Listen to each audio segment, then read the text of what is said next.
This is the molecular structure of titanium dioxide.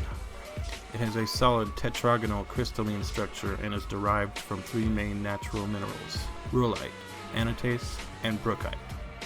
U.S. companies DuPont, Crystal Global, Louisiana Pigment Co. LP, and Tronx Ltd. process the mineral into a white powder, which has a refractive index of 2.537, making it ideal for use as a filler or pigment that adds opacity to things like sunblock, shampoo, chewing gum, chocolate, and powdered donuts.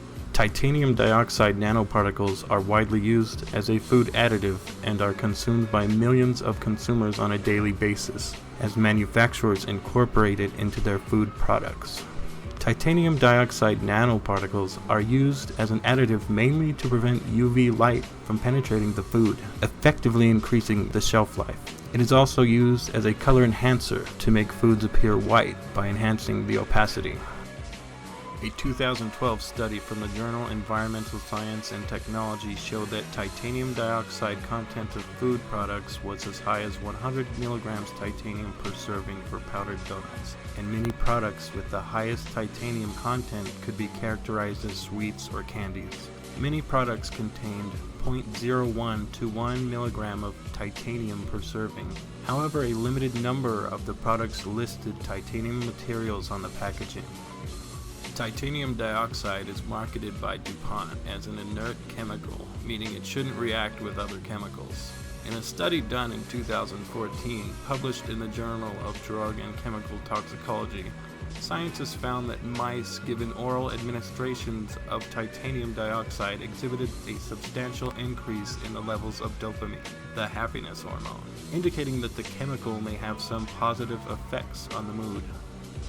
Recently, Dunkin' Donuts has stopped using titanium dioxide in their powdered sugar after public pressure, and with good reason, given the fact that powdered donuts include 100 milligrams per serving of titanium dioxide, and the lethal dosage measured as the LD50, or the amount needed for 50% of the population to perish from consuming the chemical, was measured in rats to be 5,000 milligrams per kilogram.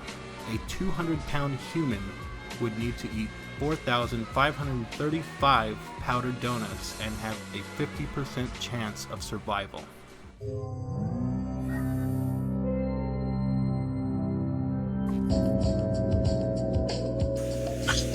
I've been a chef for 14 years, and I've worked in the food industry since I was 15, so 30-something years, 33 years.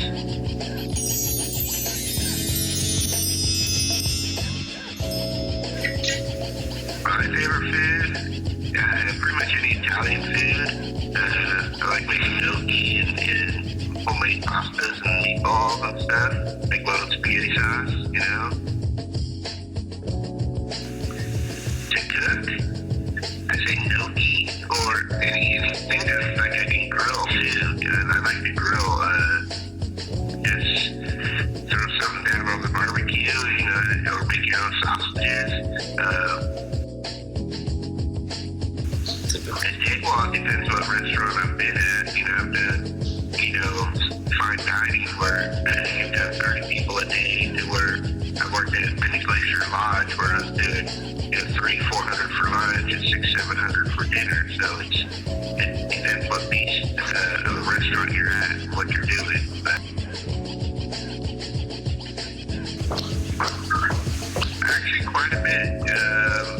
Especially, get away from fine dining, a little bit more casual dining. The percentage, I don't know, maybe 20-30%, which is pretty good for just being a regular restaurant. You're not really a restaurant where you're attracting kids and you're attracting more adults, but I'd say 20-30%. Tableware. Most sweets. I was curious about it, and it sort of taken back a little bit. I think, things should be done, food should be cooked or made without additives, without throwing all that stuff in there. You just use your natural stuff, your natural ingredients and spices. And so now that I see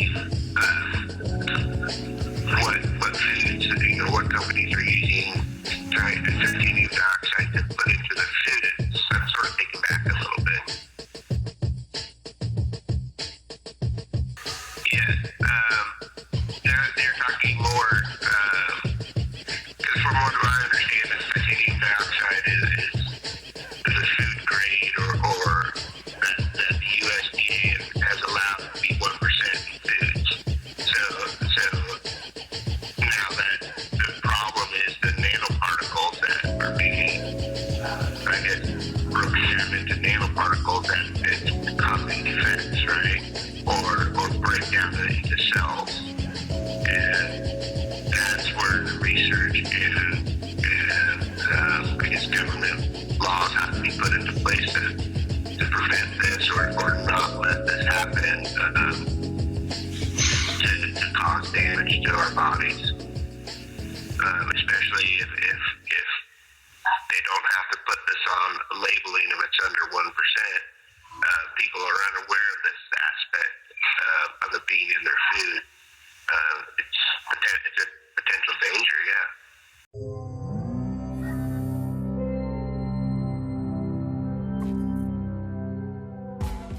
Oral intake of titanium dioxide in humans makes the gastrointestinal tract a primary route of exposure to this chemical. When orally administered to mice or rats in a scientific setting, titanium dioxide nanoparticles affect the liver, kidneys, testes, brain, and heart. Studies done on mice with doses as low as 50 milligrams per kilogram body weight showed hepatic damage in the form of hepatic cell death, increased levels of reactive oxygen species, unaltered antioxidant activity, as well as kidney damage. This dose of titanium dioxide can be found in the equivalent of 45 donuts eaten in one sitting by a 200-pound human. Oral exposure to titanium nanoparticles have been shown to produce significant negative effects in the brain at doses as low as 10 milligrams per kilogram over 90 consecutive days, equivalent to a 200-pound adult eating 9 powdered donuts a day for 3 months straight, including the increase of reactive oxygen species in the brain of male mice, major degenerative changes in the albino rat visual cortex, and inflammation in the mouse hippocampus, a memory center of the brain, as well as learning centers of the brain.